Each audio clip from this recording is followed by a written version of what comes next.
From the ashes of the old world, a new one rises. The city of Ironport, where smokestacks pierce the clouds and clockwork golems guard the peace. Above the din, a lone whistle shrieks, "It's trouble!" Eisenstotter's burning. Workers are falling on the barricades. Not from bullets, but from steam vision, which melts metal with a glance. But today, everything changes. Because in the shadows runs a rebel with a weapon that should unexist. A bag of smokeless powder. Lyra, that's what they call her, daughter of the fallen alchemist, General. Her powder alchemy. The art of charging gunpowder with alchemical runes.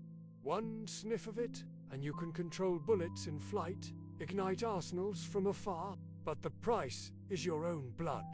Every shot poisons the soul. So why is she risking everything? Because the Iron Guild is suffocating Iron City in steel. Their steam seers red mines in clouds of smoke, punishing rebellion with glowing iron dogs. Lyra's father died when he uncovered her greatest secret. The guild worships a goddess, the Rust Goddess, a machine deity that condemns humans to slave wheels, and she needs Lyra's powder to awaken. Stop them. They must not reach the citadel. Lyra and her tuak, the nimble street urchin Keto and the towering strongman Xander, dodge between the barricades, but steam vision pierces the smoke. Suddenly, glowing iron golems emerge from the crowd, blocking their path. The steam seers have found them. Think fast, Lyra hisses. Xander, his clockwork limbs, worry. We can't hold them forever. I got an idea, she says, reaching for her powder flask. But it's a long shot. She throws the flask to Cato and whispers, "Take this to the high ground. We're gonna need some firepower." He nods, clutching the flask like a holy relic. She turns to the others. Xander distracts them. He roars and charges, smashing his metal fist into the lead golem. Sparks fly as it staggers back. Then Lyra and the last golem are alone. She steps forward, her eyes flashing. "Show yourself, Steam Seer." From the rooftops, she hears a voice. "You cannot hide from the will of the Rust Goddess." She leaps onto a barricade. Then let her come. I have something she wants. A single tear rolls down her face. It's not fear, but determination. This isn't just a fight for Iron City. It's personal. The Steam Seers murdered her father and enslaved her mother. The time for subtlety is over. Now it's time for war. Lyra draws her pistols.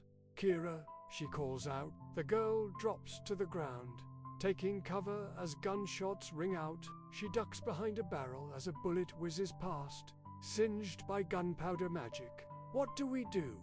hisses Xander, dodging between the golems. Cato appears on a rooftop, firing with both hands. The golems stagger, momentarily stunned, but the seer is preparing a counterattack.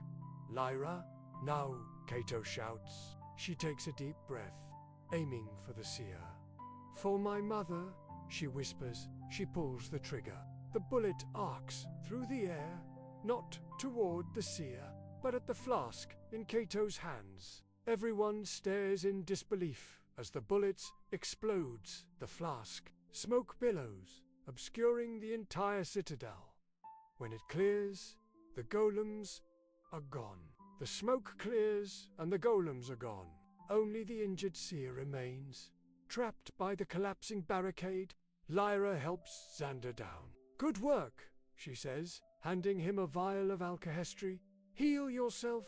He nods, accepting the gift. Then looks of horror dawn on both their faces as the injured seer speaks. "You fools! You've freed the first of the Rust Prophet's vessels." They burst through the gates of the citadel, guns blazing. Inside, they find strange contraptions of metal and bone, and in the center, a gigantic machine resembling a colossal praying mantis. The walls are covered with alchemical sigils, The sight fills Lyra with dread. She recognizes those runes. They're not just any powder, they're her powder, the very essence of her power. But how? Who brought the goddess here? And why? Then she sees a familiar figure kneeling before the machine, a crown of gears upon her head. "Lyra," she says, turning around. It's Kira, except she isn't the innocent slave girl anymore. In her place stands a terrifying figure clad in black armor, the steam seer from earlier, the one who taunted Lyra with her father's death. But that can't be. Can it? Did Kira betray them? As Kira raises her head, her face contorted in a cruel smile, the truth dawns on Lyra. She whispers, "You were never Kira. You used her face to infiltrate our group, to steal our trust, and now you've betrayed us all." The cyborg turns, revealing the horrifying truth. Her face, or rather the mask she wears, is half human, half machine. With a flash of metal, she removes it, tossing it aside. The face beneath is scarred and twisted, a grotesque mockery of humanity. "It was always me," she says, her voice distorted and cold. "Your father knew too much.